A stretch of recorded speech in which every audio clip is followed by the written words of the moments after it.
Deep in the forest, a carpeted staircase stands alone, leading to nothing but empty air. Rangers won't talk about it, and no one who's climbed to the top has ever explained what they saw. The carpet had vacuum lines. I was standing in front of a freestanding staircase in the middle of the Cascade Ridge Forest. 15 steps of dark cherry wood with burgundy carpet that looked like it had been installed yesterday. It rose from nothing and led to nothing but empty air. The staircase wasn't there when I passed that spot 3 hours earlier. I'd been hiking since dawn, and I know what belongs in these woods. Moss-covered stones, fallen timber, the skeletal remains of a fire tower from the 50s. But not this. I checked my trail map twice.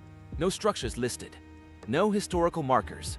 The nearest ranger station was 8 miles back, and my phone had lost signal an hour ago. I circled it slowly, looking for supports, for wires, for some art installation explanation.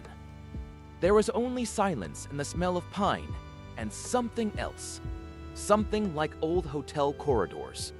That's when I saw the Polaroid.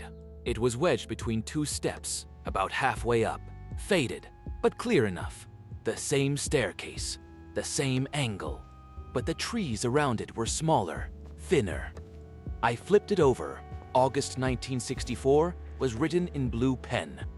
I searched the tree line and found what I was looking for.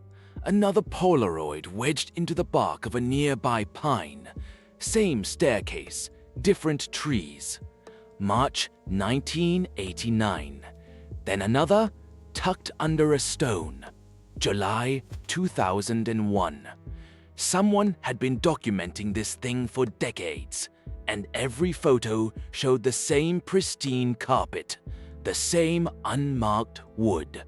Nothing in these woods looks new for 60 years. I should have left.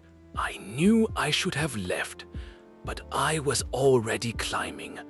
The carpet was soft under my boots, real, warm even, though that made no sense. At the 7th step, I felt it. A change in air pressure, like stepping into a building, though there were no walls. At the 10th step, my ears popped. At the 13th step, I looked back and saw my footprints in the carpet fading, erasing themselves step by step. From the top, the forest looked different. Not wrong exactly, just more. I could see patterns in the tree growth I couldn't see from the ground. Circles, hundreds of them, spreading out through the woods in concentric rings.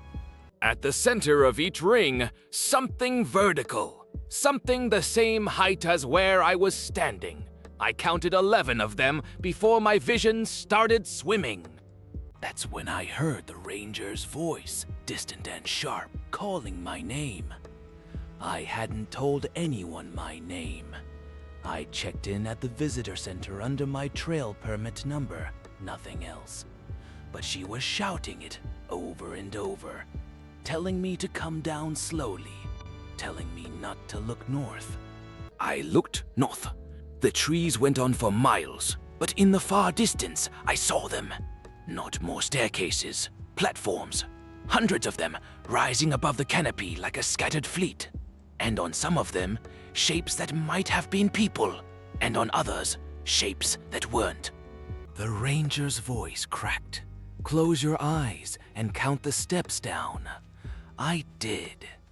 When I reached the bottom and opened them, she was standing 20 feet away, white-faced, holding her radio like a weapon. She asked me what I saw. I told her. She was quiet for a long time. Then she said, "The ones on the platforms, were any of them climbing down?" I started to say no. Then I remembered. The closest platform.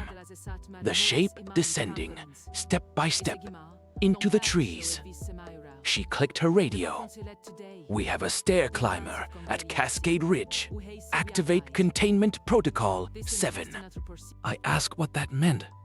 She looked at me the way you look at someone already gone. It means you saw you. So, if you ever see a staircase in the woods, maybe don't follow it. If you made it this far, hit subscribe. There's more where this came from. And remember, some paths are better left unclimbed.